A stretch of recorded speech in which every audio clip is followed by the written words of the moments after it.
జూబ్లీహిల్స్ ఉప ఎన్నికలో కాంగ్రెస్ అభ్యర్థిగా నవీన్ యాదవ్ కు లైన్ క్లియర్ అయినట్లు తెలుస్తోంది.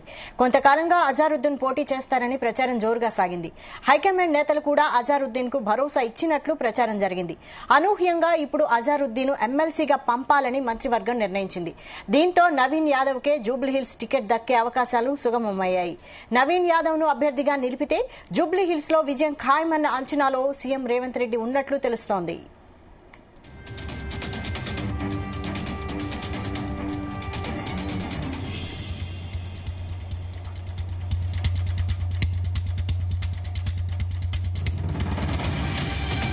ఇదే అంశంపై మరిన్ని details chief news coordinator Radhakrishna అందిస్తారు. రాధాకృష్ణ. Good evening Vaishali. జూబ్లీహిల్స్ ఉప ఎన్నిక వేళ కాంగ్రెస్ అధిష్టానం అనూహ్యమైన నిర్ణయం తీసుకుందని చెప్పవచ్చు. సో గత కొద్ది రోజులుగా ఏదైతే జూబ్లీహిల్స్ ఉప ఎన్నికకు సంబంధించి కాంగ్రెస్ పార్టీ అభ్యర్థి ఎవరు అనే దానిపైన తీవ్రంగా చర్చ జరిగింది. సో రేసులో ప్రధానంగా అజారుద్దీన్, మాజీ క్రికెటర్ అజారుద్దీన్ ఉన్నారు. సో దాంతో పాటుగా నవీన్ యాదవ్, ఈ ఇద్దరి మధ్య తీవ్ర పోటీ నెలకొంది. అధిష్టానం వద్ద కూడా గతంలో కొద్ది రోజుల క్రితం అజారుద్దీన్ సోనియా గాంధీ, రాహుల్ గాంధీని కూడా ఢిల్లీలో కలిసినప్పుడు కూడా తనకే టికెట్ వస్తుందని చెప్పేసి కూడా గంటాపదంగా చెప్పిన పరిస్థితి.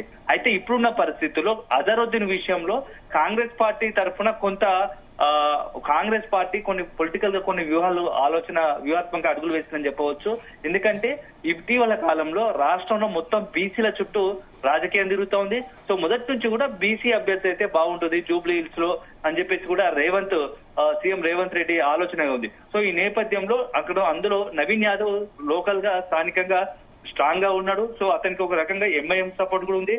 గతంలో ఎంఐఎం నుంచి కూడా నవీన్ యాదవ్ పోటీ చేసి మంచి ఓటు బ్యాంక్ సాధించిన పరిస్థితి. సో ఇప్పుడు కనుక నవీన్ యాదవ్ ఉంటే ఒకటే దెబ్బకు రెండు పిట్టలు అన్నట్టుగా ఇటు బీసీ అభ్యర్థికి టికెట్ ఇచ్చినట్టు అవుతుంది. రాష్ట్రంలో బీసీ నినాదం ఎత్తుకున్న వేళ బీసీలకు మేము తాము ప్రయారిటీ ఇస్తున్నట్టుగా, బీసీల అంటే మేము కాంగ్రెస్ పార్టీ అండగా ఉంటుందని ఒక మెసేజ్ పాస్ చేసినట్టు అవుతుంది అని చెప్పేసి కూడా భావించినట్టుగా తెలుస్తుంది. దాంట్లో భాగంగానే నవీన్ యాదవ్ కు లైన్ క్లియర్ చేయడానికి అజారుద్దీన్ కు ఎమ్మెల్సీ ఇచ్చినట్టుగా తెలుస్తోంది. సో కాసేపటి క్రితమే రాష్ట్ర కేబినెట్ అసెంబ్లీ ఆవరణలో భేటీ అయింది. ఈ నేపథ్యంలో ఇద్దరు అంటే గవర్నర్ కోటాలో ఇటు కోదండరాం, గతంలో ఎమ్మెల్సీ కోటా కిందనే గవర్నర్ కోటా కింద ఎమ్మెల్సీగా ఉన్నటువంటి కోదండరాంను మరొకసారి, అదేవిధంగా అజారుద్దీన్ ఇద్దరిని కూడా ఆ కేబినెట్ ఆమోదం తెలిపింది గవర్నర్ కోటాలో ఎమ్మెల్సీగా చేస్తూ.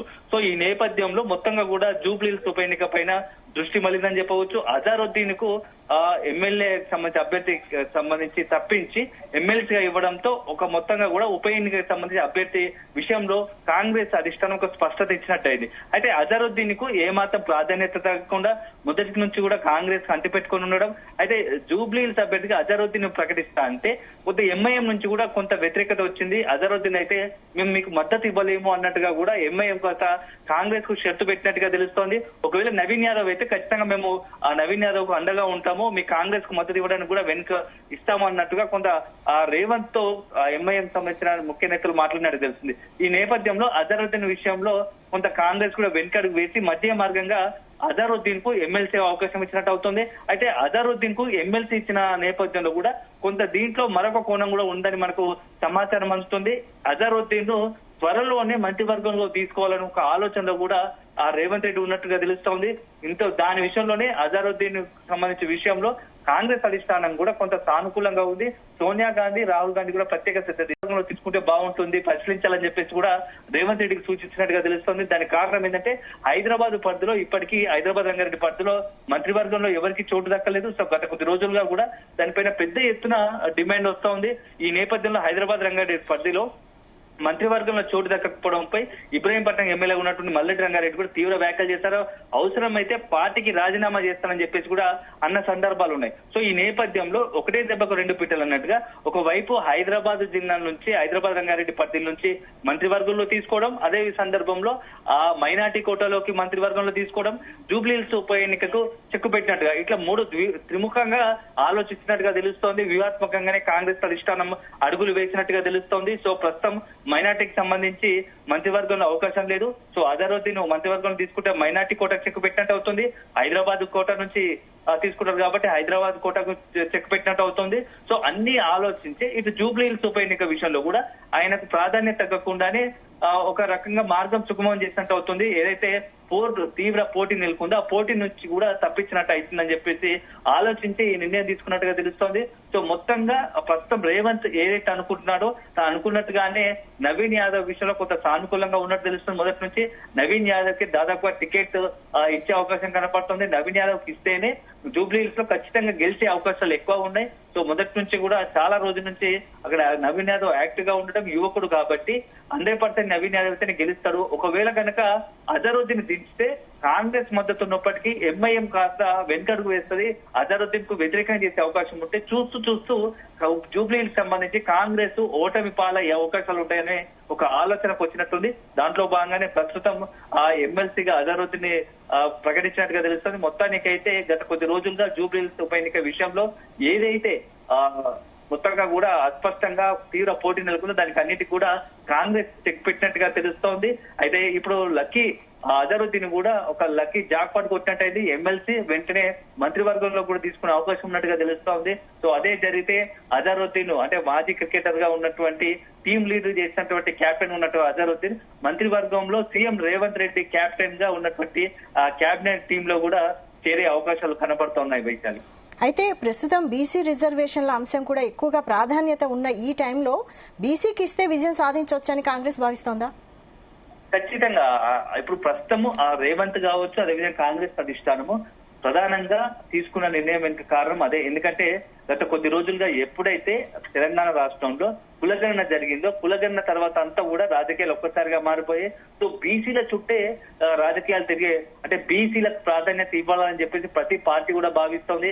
ఎందుకంటే తెలంగాణకు సంబంధించినటువంటి మొత్తం పాపులేషన్ లో ఉన్న జనాభాలో మోర్ దెన్ 59% 60% వరకు బీసీ జనాభా ఉంది. సో బీసీలు గనక వన్ సైడ్ గా ఎవరికి మద్దతు ఇస్తే అంటే మెజార్టీ బీసీలోని వర్గం మద్దతు ఉంటేనే గత ఎన్నికల్లో విజయం సాధించడం, ఎమ్మెల్యేలు గెలవాలన్నా లేకపోతే ప్రభుత్వం అధికారంలో ఉండాలన్నా ఖచ్చితంగా బీసీల మద్దతు అవసరము. సో ఇప్పుడు కాంగ్రెస్ పార్టీ జాతీయ పార్టీలైన బీజేపీ, కాంగ్రెస్ తో పాటు ప్రాంతీయ పార్టీలైనటువంటి బీఆర్ఎస్ కూడా బీసీ జపం చేస్తూ ఉంది. గత కొద్ది రోజులుగా మనం చూస్తూ ఉంటే స్థానిక సంస్థల ఎన్నికల నుంచి మొదలు పెడితే ఏ ఎన్నికైనా బీసీల చుట్టే రాజకీయం జరుగుతోంది. సో ఈ నేపథ్యంలో ఇప్పుడు గనక ఉన్న పరిస్థితిలో జూబ్లీహిల్స్ ఉప ఎన్నికను ఒక అడ్వాంటేజ్ గా తీసుకోవాలని కాంగ్రెస్ అధిష్టానం భావించింది.